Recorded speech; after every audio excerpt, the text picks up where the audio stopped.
The panel discussion is titled "The Structures of Polarization," and it will focus on the structural factors that act often invisibly to drive polarization, and I will be introducing the four panelists as they come up here. So our first wonderful speaker, as you all can see, they're all UMass faculty, which again just demonstrates the amazing work that's happening here on our campus already, is Associate Professor of Political Science at UMass Amherst, Dr. Amel Ahmed. Professor Ahmed's main area of specialization is democratic studies, looking particularly at the politics of institutional choice in the process of democratization. She is the author of Democracy and the Politics of Electoral System Choice, Engineering Electoral Dominance by Cambridge University Press, which won the Best Book Award from the European Politics and Society section of the American Political Science Association. In a new book-length project entitled Out of Order, Parliamentarization and Suffrage Expansion Among European Democratizers, she examines the long-term impact of institutional choice and particularly the sequencing of institutional development on democratic stability. She also has special interests in research methods and has written extensively about mixed method research designs, and her work has appeared in various journals, including Comparative Political Studies, Perspectives on Politics, Studies in Comparative International Development, and Journal of Politics. She teaches undergraduate and graduate courses in the areas of comparative politics, West European politics, American political development, electoral studies, and research methods. So please help me in introducing Professor Ahmed. When we started thinking about this symposium, I thought to myself, what is the one story that I can tell that isn't really on most people's radar? And so I'm going to talk a little today about political geography and how that can actually act as a force of polarization, especially in the contemporary context.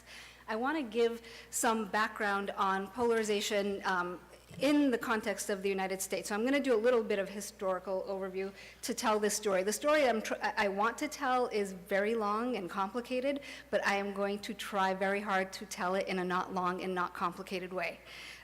But I'm going to start a little with the question that is on everyone's mind: is polarization on the rise?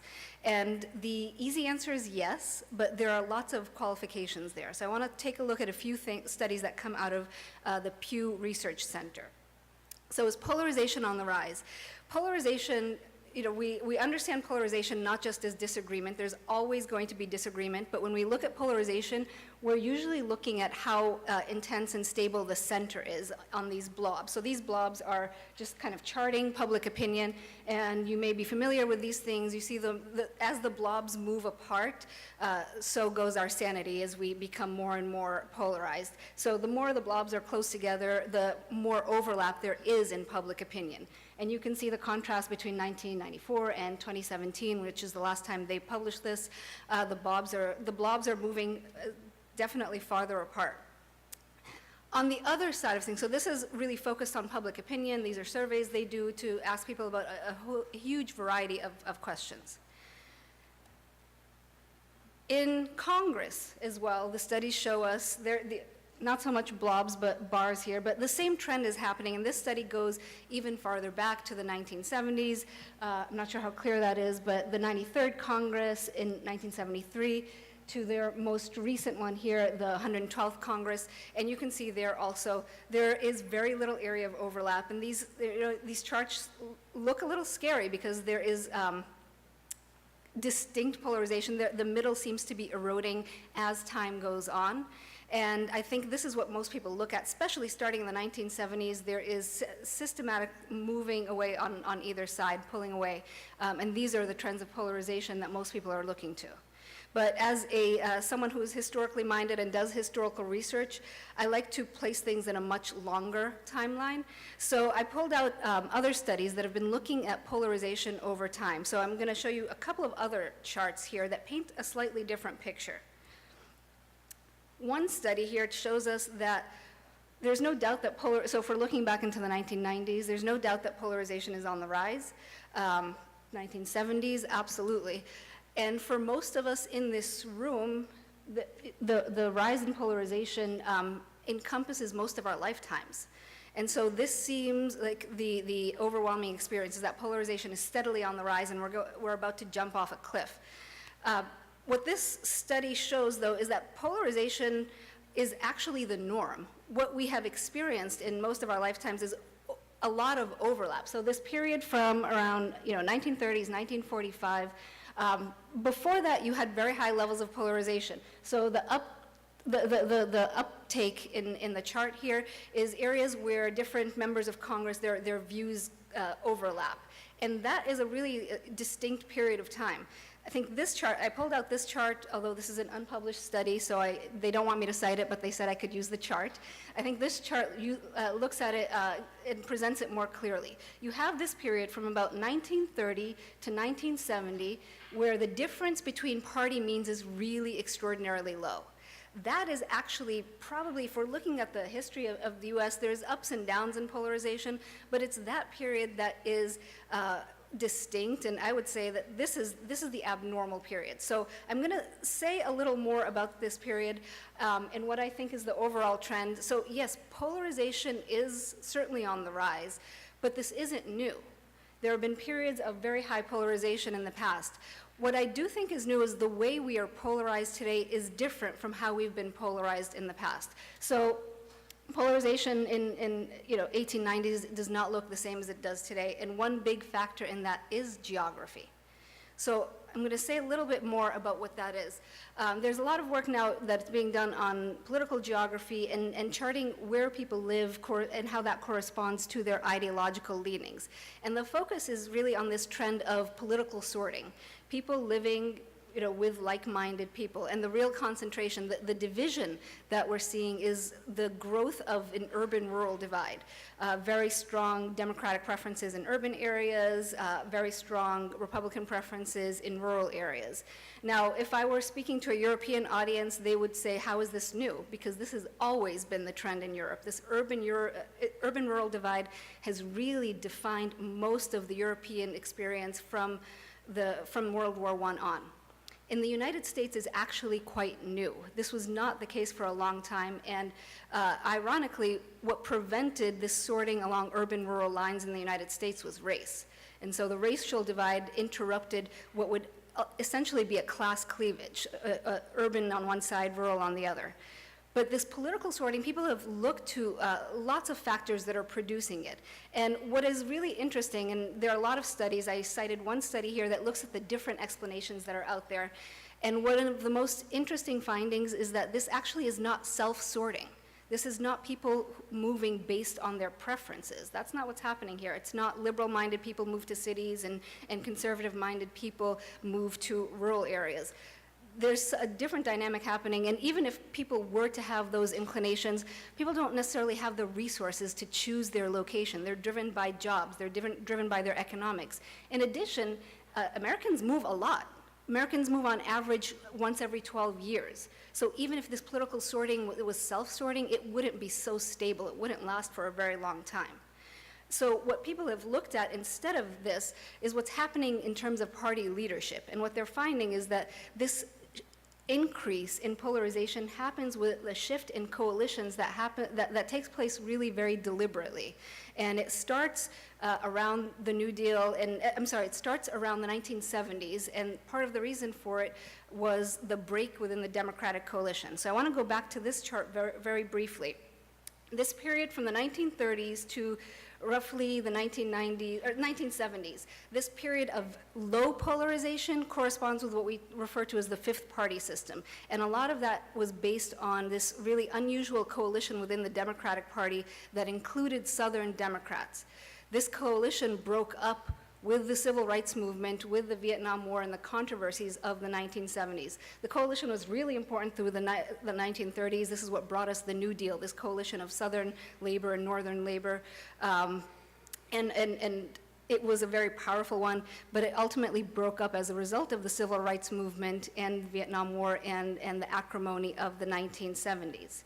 Interestingly, around this time also, a lot of elites started complaining about the lack of polarization. The fact that parties were not ideologically pure enough for them to pursue their agendas, the things that they wanted to accomplish. In 1950, the American Political Science Association launched a task force on the problem of the party system, and that problem was a lack of polarization. The parties overlapped too much. They were ideologically indistinct, and this was seen as a grave threat to democracy. So part of what we're seeing here, what I have here is playing it safe. A lot of it comes from leadership deciding we want more homogenous coalitions. We want to be able to pursue our ideological agendas without having to deal with all the wrangling within our party. So a lot of it was deliberate. And so looking at the geography of it, you see over time, this is the 1936 map. I love maps, so I try to stick one in anywhere. This is the 1936 map. It's very blue, and it's blue all over. So the Democratic Coalition involved North and South. I will try to refrain from any sort of graphics, but this is actually a great project out of the University of Richmond, electing the House of Representatives, and you can follow it over time. You can look at specific districts over time. And so this is 1936. 1964 is when it starts to break up, and you see really a much more mismatched array in terms of the political geography, where people are leaning ideologically. And this really is a reflection of what party leadership is doing, where they're going, how they're building their coalitions. And then the most recent one I pulled out, 2016, it's very red. It's very red in places where there are not a lot of people, but it's very, very blue in places where there are a lot of people. And so this is the urban-rural divide that we talk about and think about and have focused on a lot. I want to spend a little time here also reflecting on so playing it safe, I think, refers to what parties are doing, the coalitions that they're seeking out. They're sticking with more homogenous coalitions, and the way they talk about it, they're not looking to reach out into places where they don't have already existing strengths. But this also corresponds to a different sense in which people are playing it safe, and that's the role of redistricting. And what I want to say at the outset, there's a lot of focus on gerrymandering. There's a lot of focus on manipulation of the districts, and that focus is important, but that's not the entire story. That's not all that's happening here. The rise of safe seats is a function, in large part of our geography, and both parties are doing it. This is not an outcome that results from one single party manipulating redistricting. So in 2014, the Rothberg report measured 405 House seats. In 405 House seats, the frontrunner had a 90% chance of winning. That means there were only 30 competitive House seats out of 435. In 2018, we look at this really energized and charged midterm campaign. That figure only rose to 48. There were only 48 contested and really competitive House seats out of 435. And so the steady rise in safe seats, and my focus and my research tends to be on lower chambers of parliaments and Congress because it drives so much of what we see. But so I think it's really not just gerrymandering, and I focus a lot on gerrymandering. This is something I pay a lot of attention to. But the gerrymandering is happening on both sides, and the geography just makes it much, much easier to protect seats, protect incumbents. And truth be told, I think Republicans are often highlighted for much more aggressive redistricting, and this is absolutely the case. But geography also helps Republicans because it's much easier to gerrymander around rural populations than it is around urban populations. So geography is really working in various ways, and the geography is not doing anything, of course. It's parties and their choices of where they're going to build their coalitions, who they're going to draw into their coalitions. And the dangers of playing it safe, this is, I think, something that is new. This number of safe seats is something that is dangerous for democracies because one of the things that competitive elections do is they inform citizens about the issues. The more competitive the election, the more likely citizens are to hear about issues and to learn about them in greater depth. It also, in an indirect way, serves to demobilize people. Elections and competition help to mobilize both sides. It helps to engage citizen groups and advocacy groups beyond just party networks. And so the lack of competition within these districts is challenging on many levels. And so I only have a couple minutes left, and I wanted to spend those couple minutes reflecting a little, just more broadly, because we're talking today about polarization, and a lot of these things that polarize us seem very scary, and it might appear that polarization is the enemy and we have to guard against it. And I want to distinguish disagreement from polarization, and also reflect on what it means for democracy. Because the question that came to my mind as I was putting all this together is this rise of polarization that we have in our country today corresponds with some movements that seem fairly worthwhile. Is polarization bad for democracy? Polarization, brought us the Civil Rights Movement, the Voting Rights Act. So there are times in our politics where we have to be polarized, and I don't think that is necessarily something to shy away from. Or, there are things that I will fight for. There are things that are worth fighting for and digging your heels in.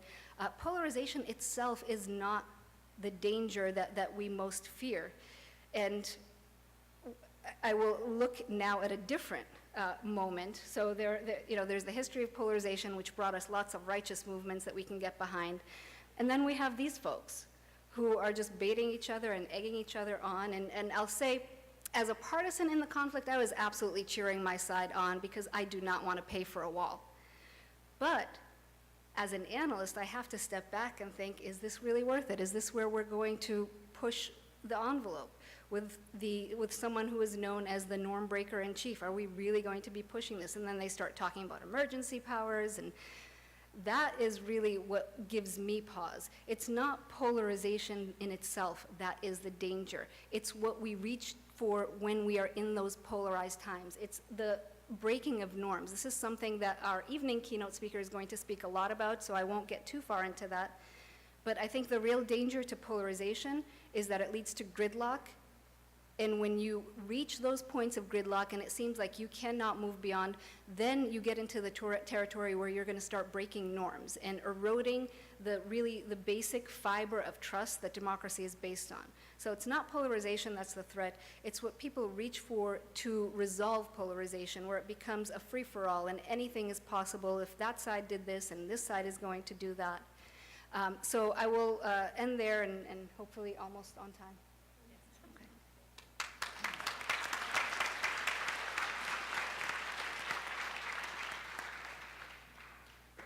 Thank you, Professor Ahmed. Something for us to really consider and think about during our Q&A. Our next speaker is Professor Anthony Pike, who is currently Chair of Sociology and an affiliate with the Computational Social Science Institute. Professor Pike joined UMass Amherst in 2014 and was previously a member of the faculty at the University of Iowa for more than a decade. He was formerly director of the bachelor's degree with individual concentration at UMass Amherst, and his research focuses on several areas, including social networks, social demography, and the legal profession. His publications include The Sexual Organization of the City, which he co-edited. He also has numerous journal articles which have appeared in outlets such as the American Sociological Review, Rationality in Society, Journal of Marriage and Family, Law and Social Inquiry, and Social Science Research. Currently, Professor Pike is working on a computational study of cyberbullying, which was funded by the National Institute of Justice, and a study on diversity and network in law school, funded by the Access Lex Institute. He received his BA and MA and PhD from the University of Chicago. So please help me welcome Professor Pike.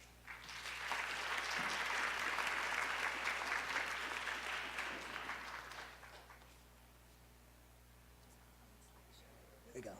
Yay. Hi again. Thanks for attending, and thanks to Anna Branch for having this excellent symposium. I'm here to talk about some of the research I'm doing. This is some new research, and it's actually the first time I presented it, so please bear with me. So it's hot, it's fresh, it's hot off the presses. I want to acknowledge some collaborators of mine who are working with me on this larger project. Assistant Professor Mark Pachucky in the Department of Sociology, and a graduate student also in the Department of Sociology, Fei Tu. But I should tell you that all the errors are mine in this case, for sure. Okay, So you may have heard that there are echo chambers out there, particularly in the Twitterverse, which I'm not a member of. But I just wanted to highlight this image, which was produced by the MIT Media Lab, which is a visualization, or what we call a network visualization of Twitter users, and they've colored the Twitter users by party affiliation, or at least who they're supporting in the presidential election. I think this was done in early 2016. And so you have a concentration of red Twitter users down on the bottom right side, and those are the Trump supporters. And then you have some purplish areas, and then a blue area on the top, on the left side. It kind of looks like California.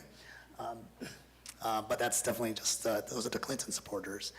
And the basic idea is that there's a lot of sorting in personal relationships, and these are our social media networks. So people are following each other, they're making decisions about who to follow and who not to follow. And basic idea is that we get these social networks that are highly similar with other people like themselves, in this case based on political ideology. And because of that, you end up getting what are known as these filter bubbles, which is everyone's sharing the same kinds of information, but that information is very different from the information that the other users are using, so that the Trump supporters and the Clinton supporters are seeing different kinds of information, and that leads to the echo chamber effect. So you may have heard of this in the news, a lot of interest in the topic about how this might be contributing to polarization. So keeping that in mind, the question I would like to look at is sort of like what happened after the election, right? In other words, we had an election, what happened to people's personal networks? There's been a lot of analyses of Twitter networks after the election, less so about just sort of your everyday personal networks. Why that matters, you know, Twitters are a select subset of individuals, and if we're really interested in polarization, we might want to see just your average everyday person, how their networks might have changed over time. So this has actually been picked up in the news a little bit, so I'm going to just throw up a couple headlines, or I think they're headlines. So this is from an NPR interview, and they're interviewing a phenomenon that was called defriending that had emerged right around the election. So this is someone who's being interviewed by, I think, Michelle Norris. So he says, I started defriending people on Facebook early in the Trump campaign with the whole build the wall thing. I noticed a friend of mine who said, at least he's telling it like it is, and that when I saw him building up steam and his commentary getting worse, I just realized, like, I can't have people in my life who's talking like that. I can't have them on my Facebook page, and so on. And so he says, we can't be friends. Another article is, here's what happened when I said I couldn't be friends with a Trump supporter, right? So it's sort of an account of defriending. It even spilled over into romantic relationships when it was discovered that those that swiped left versus swiped right were doing it based on political ideology. So the Washingtonian covered this the Washingtonian magazine covered this. Young DC conservatives, no one wants to date us. If you look at the conservative media on the subject, they make a claim as how this is a very bad thing. So on the Federalist website, your refusal to date conservatives is one reason we have Donald Trump. So clearly, defriending or ending relationships based on political ideology has come to occupy something of a meme out there. So the questions I'd like to look into at today include, what happened to personal networks in the wake of Trump's election? Who was defriended? Did people shift their party affiliations after the election? And did defriending vary across Democrats, Republicans, and independents? So the data I'm using are collected by somebody else. They're collected by a very esteemed professor at University of California, Berkeley, by the name of Claude Fisher. He got an NIH grant to collect this data. So these are Bay Area respondents who are notoriously left-wing, not unlike the Valley. So we're looking at baby boomers and millennials. So that would be 50 to 70-year-olds and 21 to 30-year-olds. And they did a survey initially in fall of 15 and winter 2016. So this is during the presidential campaign, right? So they surveyed a bunch of people in the Bay Area. It's representative of the 6 counties that make up the Bay Area. Then there was a presidential election. So this happened after the first survey was done. They then went out and re-interviewed these people in the bitter February month that followed. So this is just, they started re-interviewing people just 2 weeks after President Trump was sworn in, okay, after the inauguration. And it's a sample of over 1,000 people. Now, one of the cool features about this survey is they asked tons of questions about who the respondents were the people they interviewed, who the respondents named as a romantic partner or a spouse, who their household alters were, who they socialized with, who they confided in about personal matters, who they went for help, and also even difficult alters. Okay, so I'm going to show you some results. So this is party identification before the election. And of course now you can't see I don't know why that's happening, snafu. So the blue area is the Democrats, and I think it was like a little over 70%. The purple area are the independents, and less than 10% were Republicans in the survey. So again, this is the Bay Area. It skews very Democratic. There are very few Republicans, and in fact, independents or non-affiliated individuals comprise a larger share of the people in the six county area of the Bay Area than Republicans. Okay, so let's look at what happened after the election. So you have 3 bars. You have the Democrats, the people who said they were Democrats in 2016 is in the first bar. In the second bar, the people who said in 2016 that they were independents, and in the third bar, people who said they were Republicans in 2016. So let's look at the first bar, which is mostly blue. And you can see that most of them stayed blue, right? Most of them stayed Democrats, as well over 90%. Some of them shifted to becoming independents. In the second bar, these are the independents. A smaller percentage stayed independent, and that those that did change party shifted primarily to becoming Democrats. In the third bar, we have the Republicans. A lot of them did stay Republican, but not really that many. Nearly a third of them switched, and most of them switched to becoming independents.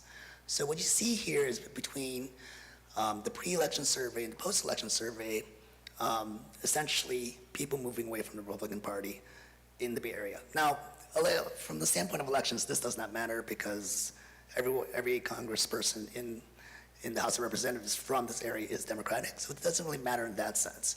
But this is a pretty good indicator of how people reacted right after the election in an urbanized area. Now, I wanted to point out some other statistics. So they collected all this data about what the people's networks look like. And I have these by Democrats and Republicans. So in the first bar, I have a label called Same Politics. This is the proportion of individuals in each person's network that is of the same party, right? So in other words, they were asked, does this person have the same politics as you or not? So among Democrats, more than 80% of a person's networks were of the same party. There's a lower percentage for Republicans, but that's because there's so few Republicans in the Bay Area, so they have to be friends with other people outside the party, but it's still pretty high. I mean, that it's below 80, but it's above 70, right? Given that they're a fraction, they're really working hard to build homogeneous networks of Republicans. Likewise, we have very high rates of racial homogeneity in networks for both Democrats and Republicans. A little higher from Republicans, but it's not statistically different. And then the one that kind of sticks out is religion. Republicans tend to have more religiously homogeneous networks. I also looked at how many contacts they have, how many social network partners they had. The bad news or the good news, depending on what your political persuasion is that Republicans are more popular. I'm not sure why, but it's just worth pointing out. Okay, So the next thing I did was I looked at changes over time to see how stable people's networks were.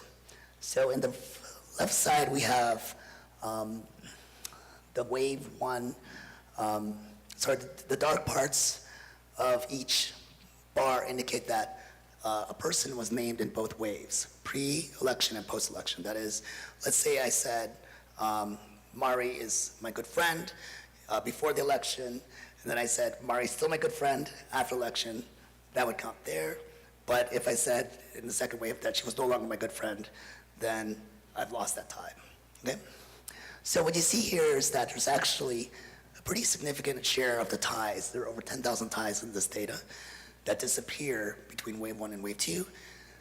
In the white area, those are the ties that disappear, and in the right bar are the ties that are new ties for a person's network. So there's a lot of churn in the social network over time. So I wanted to look at who's getting defriended and why by party, right? So in other words, excuse me, we're losing a lot of people, losing a lot of ties. This is defriending. So here we have analysis of who's being defriended. Just to explain what you're looking at, the one indicates that this line indicates that this is even odds. So if there's a point with a bar that's above that one, that means it's more likely. And if there's a point with the little line below that, it's less likely. Each of these little circles represent the estimate itself, and then I've got a confidence interval, because it could be somewhere in that range. So for something to really be significant, it has to be above the bar or below the bar based on the long line, which is that confidence interval.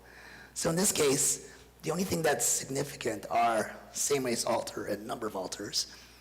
Another way of thinking about this is that for Republicans, if the person was of the same race, they were more likely to say that person was still their friend in wave two, right? So in other words, they're more likely to be cutting ties with people of different races over time.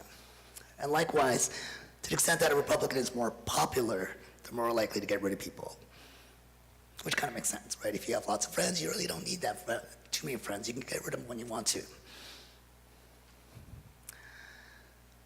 For independents, we actually have the same exact pattern, right? Independents are more likely to get rid of alters of a different race and when they are popular. All right, so the Democrats are kind of interesting. We also have the same race effect. They're more likely to get rid of alters that are of a different race. They're also more likely to get rid of alters when they're popular. But then there's also this effect for if the alter is of different politics. For Democrats, if the alter was of different politics in the Bay Area, they were more likely to be dropped by the Democratic respondent. So there we have evidence of the defriending phenomena as applied to Democrats. Excuse me. All right, so let me just wrap this up real quick. So the first sort of conclusion I want to draw is that based on these data, we are now seeing the evidence, but this was available quite a while ago, which was that there was a move away from the Republican Party right after the election. In the first months of the Trump presidency, there wasn't, this is sort of the pre-Comey kind of period, before the Mueller investigation had even started. So this is very early on, and already there was some shifts occurring. Second, that defriending is actually a thing. It did happen. It's primarily driven by Democrats, not Republicans. And you can see from the earlier slides I showed you, the Republicans don't want to lose their Democratic friends or potential partners. But this is increased with political polarization. But the big kicker is the major fault line that's consistent across all political affiliations is race. Right? As much as we talk about political identities and Republicans versus Democrats, the consistent finding is that individuals are more likely to drop people who are of a different race from their social networks, which leads to racial segregation in networks. Thank you.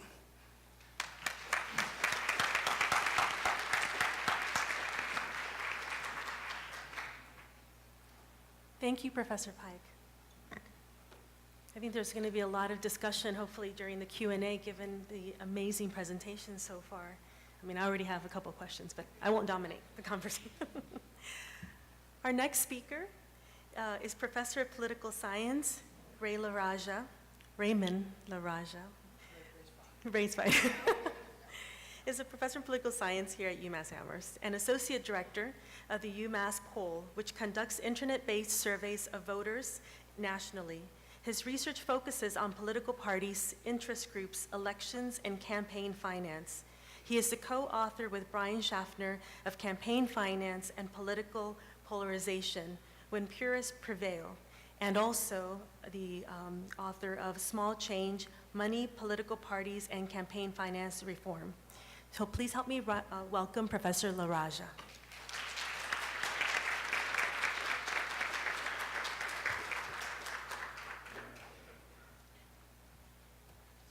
Well, Tony's going to fix this for me. But I could start. So today, I'm going to talk to you about a fundamental disconnect in American politics. And, you know, the title of this conference is Polarization. And I'm going to talk to you about how the U.S. party system is in disarray right now. This is in part because of changes in who controls resources in this country, which has made the political parties weak. I know parties aren't popular among many of you, but they are pretty important. I think our speaker later this evening, Professor Ziblatt, is going to say more about this. But parties might seem strong. After all, partisans appear electrified, they're combative, but organizationally, they are terribly weak, and this has profound implications for the functioning of American democracy. And so my argument here today is that there's a narrow band of interest groups and billionaires who are pushing the parties in dangerous directions because they control key resources, money, messaging, and the candidate selection, in fact, that's shaping where the parties are going right now. And these groups are not being held accountable for being extremists, and many rank-and-file voters do not care to take these extreme positions. But here's the crazy thing. Even though voters don't necessarily like, for instance, what the Republican Party is doing, they are going to vote for the Republican Party, you know what, because of negative partisanship, and Professor Ahmed and Professor Paik have already talked about some of this. There we go. There we go. Thank you. Does that work? All right, so I can't see it here, but that's all right, that's fine. Thank you so much, Anna. Okay, so let me go through a few of these things. So here's the disconnect. On the one hand, at the mass level, we have American voters sorting by identity, geography, ideology into the two major parties. Professor Ahmed has talked about that. We no longer have these cross-cutting cleavages that gives the U.S. its kind of moderating tendencies through much of the 20th century. White conservatives used to be Democrats. So today, liberals are mostly Democrats, conservatives, Republicans.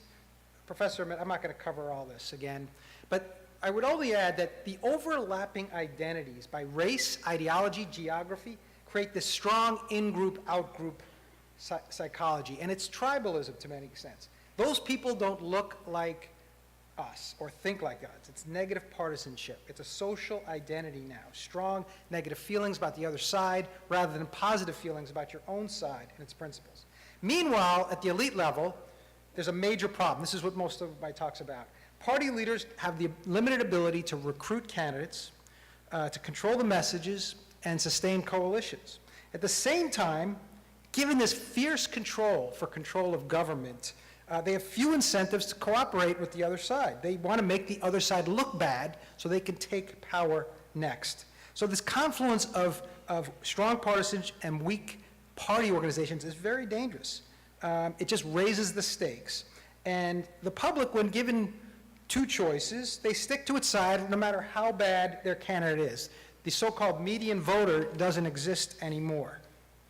Okay, so the consequence of this is Trump sits on the carcass of the Republican Party that has lost control of its own affairs. This is not to blame Trump, but it simply exposes the fragile state of the Republican Party. American parties, they've been losing strength for over a century. The fact has been obscured by these kind of centrist tendencies in both parties until the 60s. And that's when civil rights began to become a reality for African Americans. It's when Americans began sorting into parties based on ideology and race. It's when the culture wars took off based on abortion, sexuality, nationalism. More than 5 decades since the 1960s, the party, especially the Republican Party, can barely control its extremists and populists. It's not serving as gatekeepers. And I would argue that changes in institutional features, campaign finance, nominations, media technology, has made the establishment behave more like followers than leaders. So here, my story's about elites. So this graphic stylized the image of the two parties. It's an ecology of the party system, if you like. It's porous, of course. We view parties as networks or allied groups. I sort them mostly along ideological spectrum. On the proximate left are labor unions, further along civil rights, women, pro-abortion, environmental groups. So Democratic voters are more liberal. We know that now. Even though voters in the party tend to be more moderate. On the proximate right are the traditional business groups. This is separate, by the way, from the extremist billionaires who are radical libertarians who want to destroy the administrative state. There's the Tea Party populists who want the welfare state.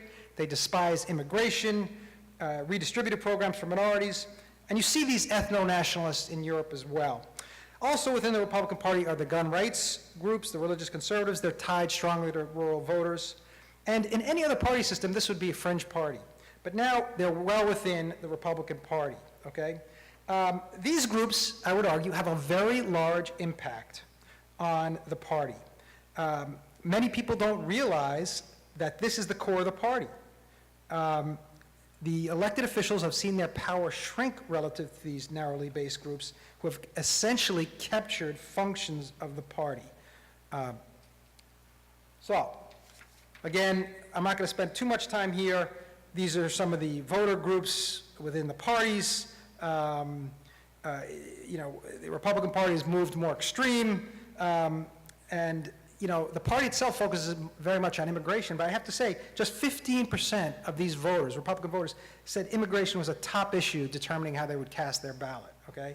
On the abortion issue is another example. Most Americans have very nuanced views in both parties, and it depends a lot on context and things like that. But the parties have taken starkly different views, largely because of the groups that support them. Most Americans care about things like the economy, healthcare, Social Security, and yes, terrorism. And Democratic voters, the party is focused on concerns that emerged, well, actually, concerns of what I would say of the top 20% of the party, in the urban professional class. They focus on those issues. The people in this room, basically, okay, for many of you. Issues of abortion, environmentalism, lots of social issues. Of course, it also includes civil rights for blacks, as well as for gay and transgender rights. However, what's declined are the more direct voices speaking for economic concerns of working and middle-class voters because labor unions are weaker. The parties are not mirror images. The Republicans have a much, much bigger representation gap with their rank and file than Democrats. But make no mistake, the same institutional dynamics affecting the Republican Party are affecting the Democrats. So here are the underlying sources of fragmentation and extremism, above and beyond the tribalism we're seeing in society. The problem is party organizations have lost control over key resources, money, message, and nominations. And the partisan pressure groups I just pointed out control much of these resources now, and they use these resources to put their imprint on the direction of the parties, even though, again, rank and file voters don't really support these things. So let's talk a little bit about money. In the world of PACs, we see a surge in spending, that blue part, that is coming from ideological groups since Citizens United. It hasn't really been corporate money since Citizens United. It's been very much ideological money. And note the thin green line. Oh, it's not even in this chart I had for labor unions there. Oh yeah, it's there, right below. Very thin line. So these are the groups that reside in the party networks, and they're pulling the parties to install very conservative Supreme Court justices. And highly ideological money is winning, okay? And just to take example, two traditional groups, Chamber of Commerce, the AFL-CIO, historically the biggest lobbies on Capitol Hill, they both endorsed an infrastructure spending bill, the same one since 2011. It's going nowhere. A little more about money, I'll just point out, individuals, they give more than PACs. And the internet has helped fuel a surge in small donors. That's a good thing, right? One of the problems is that it assumes these donors are not connected to the groups. I have another research paper that shows they're very much connected to groups. But even if they were not, they're a source of polarization. This chart compares the ideology of donors, both large and small, to rank and file voters. And just using a policy scale for liberal versus conservative, you see this bimodal distribution, polarized,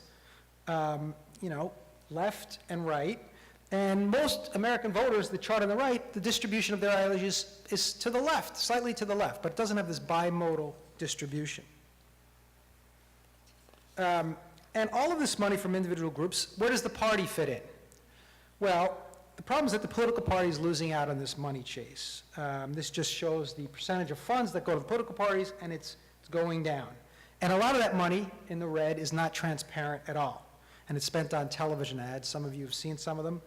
And it's clear that the party organizations cannot serve as their gatekeeping roles when they are losing money to the extremist groups, such as, more specifically, they're losing it to people like this, who, these fellows are controlling the party by setting up organizations that are very much party-like. And they're recruiting their own candidates, telling them to vote a certain way. They're contacting the voters. And the two most famous are these, David and Charles Koch. They're industrial magnates, many of you know them. They're radical libertarians and capitalists, and they want to cut immensely back on things like taxes, welfare state, among other things. And then let me just talk a little bit about messaging. The dynamic points to a broader problem of messaging. The U.S. has a booming partisan media today, now that we removed the fairness doctrine. Trump's favorite media is Fox News, a nationalistic and far-right national cable program. It criticizes Republicans who dare compromise with Democrats, calling them rhinos, Republicans in name only. And Trump, as you know, listens to Fox. In fact, he is pushing hard for the wall in the aftermath of some commentators on Fox News telling him he's a wimp. And of course, there's also social media. And I don't have time to talk about that, but we do know that things like Facebook fuel anger, distrust, and conspiracy theories. And extremists flood this, and it damages democratic institutions. And, there's a good side to Facebook, too. It connects people as well. I don't want to point out all the bad things. And then lastly, I just wanted to say something about nominations. Parties are losing control. Since we've instituted primaries, it's fine.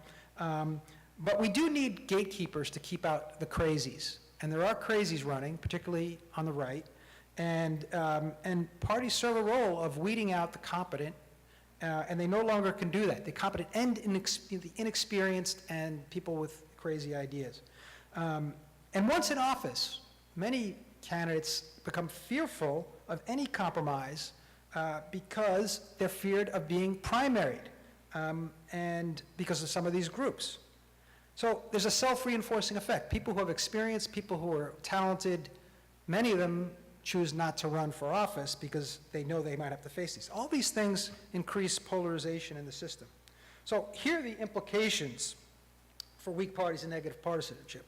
First, there's in my view, no reduction in polarization in sight. These structural features are not going to change for at least a decade or more. It might even get worse. Elites benefit from demonizing the other side. Second, we'll see ongoing instability in parties because interest groups have few incentives to compromise, certainly not with the rival party. They're going to hope to get back in office soon. Third, politicians are not going to be accountable to the broader electorate. They know they can take extreme positions and win, and they fear primaries. Fourth, parties are going to still have a problem weeding out bad candidates. And then the combination of partisan gridlock and tons of money, politics are going to continue to delegitimize these parties. So hope, I'm supposed to end on somewhat of a positive note, I say. Professor Ahmed already pointed this out. polarization is not unique, if you look at the history of American life. It's not unique to America. Democracies have the capacity to self-correct, which is, in my view, one of their fundamental brilliance. But I'll say more in discussion, but things like demographic change, reforms, in my view, to strengthen the parties, and then to find ways where there are overlapping identities with people in the other party could help attenuate some of these issues. So I'll stop there. Thank you. Thank you, Professor LaRaja. Our final speaker is Cedric De Leon, who is currently the director of the Labor Center and also an associate professor in the Department of Sociology. Professor De Leon, his interest in the areas his interest and areas of expertise are in labor and labor movements, race and ethnicity, political sociology, and comparative historical sociology. He is the author of Origins of Right to Work, and also Party and Society, and co-editor of Building Blocks with Manali Desai and Siwan Tugal. Prior to coming to UMass, Professor De Leon was an organizer, a local union president, and a rank-and-file activist in the U.S. labor movement. Please help me welcome Professor De Leon.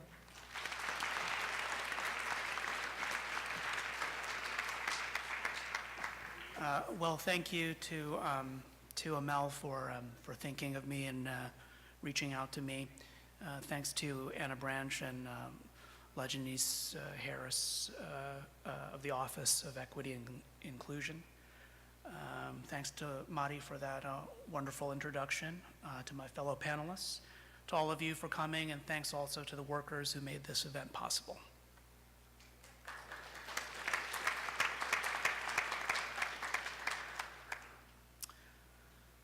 Since 1968, the major parties in the United States have until recently fought over who could best fulfill the promise of the same dominant political project, namely post-racial neoliberalism. As the name implies, this vision of the United States and the world has two pillars.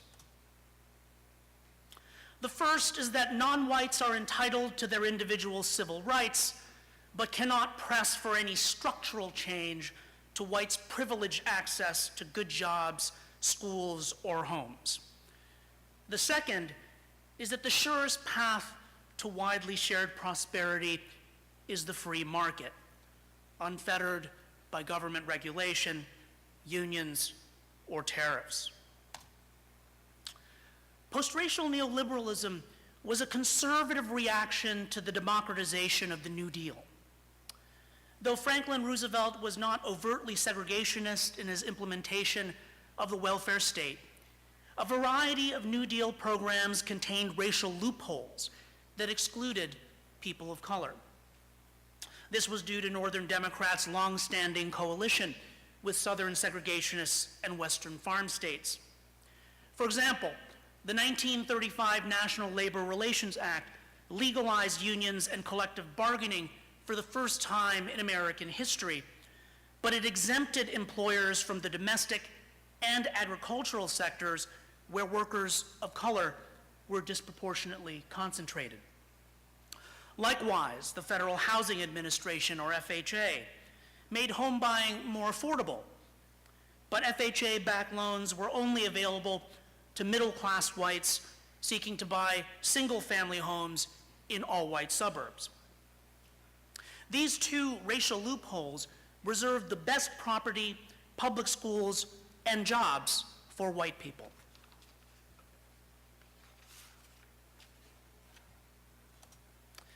The civil rights movement challenged the racial contradictions of the New Deal and enjoyed varying levels of support from the Kennedy and Johnson administrations. Democratic Party elites, in turn, began to push the civil rights agenda to its logical conclusion, calling not only for the right to vote, but also for desegregating housing, education, and employment. It was the move against desegregation that inspired the post-racial pillar of post-racial neoliberalism. The violent campaign of massive resistance to desegregation in Mississippi and Alabama, which was anchored in old-fashioned biological racism, is of course famous. But the more popular form of resistance in both the North and South was relatively moderate in nature and was anchored in what Eduardo Bonilla Silva, Matthew Lassiter, and others call colorblind racism. Advocates of colorblind racism said they supported civil rights, but framed the desegregation of white neighborhoods, schools, and workplaces as anti-democratic or reverse racism. Thus, in 1968, Richard Nixon recruited the so-called silent majority by insisting that while legally enforced segregation was certainly illegal, no one could be blamed or punished for moving into an already segregated school district. The Republican Party's appeal to colorblind racism was also central to the rise of Ronald Reagan. One could not wage a war on black people who were equal under the law to whites, but one could wage a war on welfare and drugs in such a way as to target communities of color disproportionately. Reaganism became so dominant, in fact, that Democratic President Bill Clinton also adopted a colorblind posture. Distancing himself from the civil rights wing of his party, he signed so-called welfare reform into law, which in the ensuing years dramatically reduced the amount of cash payments to welfare recipients from $20.4 billion in 1996 to $9.6 billion in 2011. President Clinton also signed a federal three strikes law in 1995, which imposed harsher penalties on offenders with 2 prior arrests and accelerated the mass incarceration of black people. The Republicans set the terms of debate not only on civil rights, but also on trade. Republicans held that free trade agreements were not only good for American businesses, opening up new consumer and labor markets, but also key in stopping the spread of communism and later terrorism.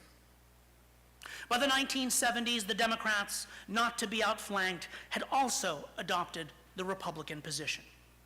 This is known as the Washington Consensus, and it emerged at the same historical moment as colorblind civil rights policy.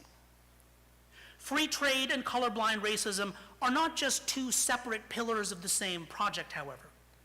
They are linked by deindustrialization, the outsourcing of heavy manufacturing union jobs abroad, which was greatly facilitated by trade deals like NAFTA. Deindustrialization intensified colorblind racism. The increase in factory closures beginning in the 1950s made maintaining whites' privileged access to jobs and social benefits all the more important. As white union members became an unemployed surplus population, taking up a greater proportion of both welfare benefits and low-wage service sector jobs, there was a simultaneous push to remove the black surplus population from the welfare rolls and the labor market. According to the Congressional Budget Office, the poorest fifth of American households consumed 54% of social benefits in 1979. Today, they consume only 36%, while the lion's share goes towards what the CBO itself calls, quote, maintaining the white middle class from childhood through retirement, end quote. Simultaneously, law and order initiatives from Nixon to Clinton inverted the proportion of white and black inmates in America's prisons. As Loic Wacquant writes, whereas the inmate population in the middle of the 20th century was 70% white, reflecting the percentage of whites in the general population, in 2009, only 30% of inmates were white. Much of the increase in black inmates is due to drug use, possession, and dealing. But whites are 5 times more likely to use illicit drugs and 45% more likely to deal drugs than black people are. The dispossession of unemployed blacks deepened further as states passed laws denying ex-convicts access to social benefits, such as interest-free college loans, and limiting their access to the job market by mandating that job applicants list whether or not they have ever been convicted of a crime. The Latinos in the unemployed surplus population are also being incarcerated at roughly 1.5 times the rate of whites. The neoliberal state also manages Latinos by 1, deporting immigrants en masse, and 2, sustaining through temporary immigration statuses like DACA, a cheap, deportable labor force in select sectors of the economy. DeGeneva argues that current immigration policy, quote, serves to create a deportable migrant labor force, end quote, which ensures that some migrants will be deported, but the majority will remain as vulnerable and therefore docile workers. Modern American politics through the Obama administration.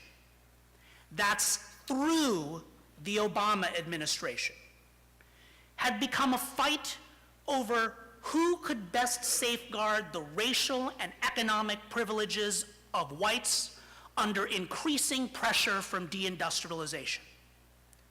Donald Trump's nativist politics, which Steve Bannon has referred to as economic nationalism, is nothing more than a promise to alleviate that pressure by canceling or renegotiating trade agreements and deporting and incarcerating anyone who dares compete with whites for jobs, benefits, or offers of admission to places like UMass Amherst.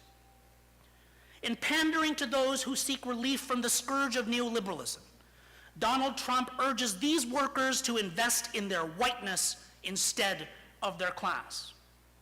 In doing so, the president has only exploited and further deepened the ongoing racial polarization and widening inequality of the post-racial neoliberal order that he says he deplores.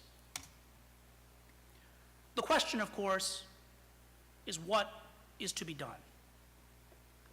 As an alternative to the polarization of both neoliberalism and economic nationalism, progressives should advance an alternative vision of solidarity that I call economic democracy. Economic democracy is the idea that none of us can be free unless all of us have power in the workplace and are key stakeholders in the economy. Today, most workplaces are dictatorships. Being an at-will employee forces workers to make tough choices, put up with low wages, disrespect, harassment, homophobia, and racial profiling, or lose your job. Thinking more broadly, when workers do not have a seat at the table, the US economy gets structured in such a way that the 3 richest men have more wealth than the entire bottom half of American society combined. The labor movement has a unique role to play in advancing this alternative agenda of solidarity. Though the movement is down and out, the AFL-CIO remains the largest labor federation in the world in sheer numbers. Organized labor still has the resources and time to lead a mass movement for economic democracy. And organized workers are better situated than most, even in the context of union decline, to appeal to the working class, as the Red for Ed strike wave so clearly shows. But the labor movement cannot succeed alone, and it must address the racial and gender inequalities in its own ranks. For economic democracy is by definition an inclusive idea. When women and people of color endure daily microaggressions in the workplace, we do not have economic democracy because they are forced to choose between their jobs and their dignity. When someone or their partner is denied health benefits because they are queer or transgender, we do not have economic democracy because that person is effectively excluded from the workplace. Finally, when a supervisor hauls workers into his office and threatens to fire them if they join the union, we do not have economic democracy because those workers must choose between feeding their families and having rights on the job. All of these struggles are connected, and unless the labor movement joins with other movements to improve the lives of all people, we can never truly have economic democracy. People often ask me, can Donald Trump win in 2020? My answer to them is this: of course he can. We know he can. But the 2020 question assumes that we need a politician to lead us to the promised land. The better question is whether we want something better than what either Mr. Trump or the establishment has to offer. There is an old adage that goes something like this: we are the ones we have been waiting for. Every major step toward a more perfect union has come because of movements of abolitionists and African Americans, of women and workers, of immigrants and queer folk. That is also the progressive path out of our present crisis. And anyone who says differently is trying to take the easy way out. Thank you.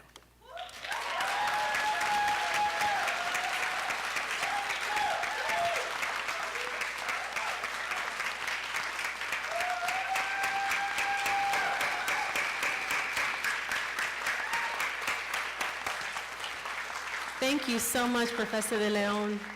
Let's give everyone on our panel, these esteemed faculty here on our campus who are doing amazing work and teaching incredible classes.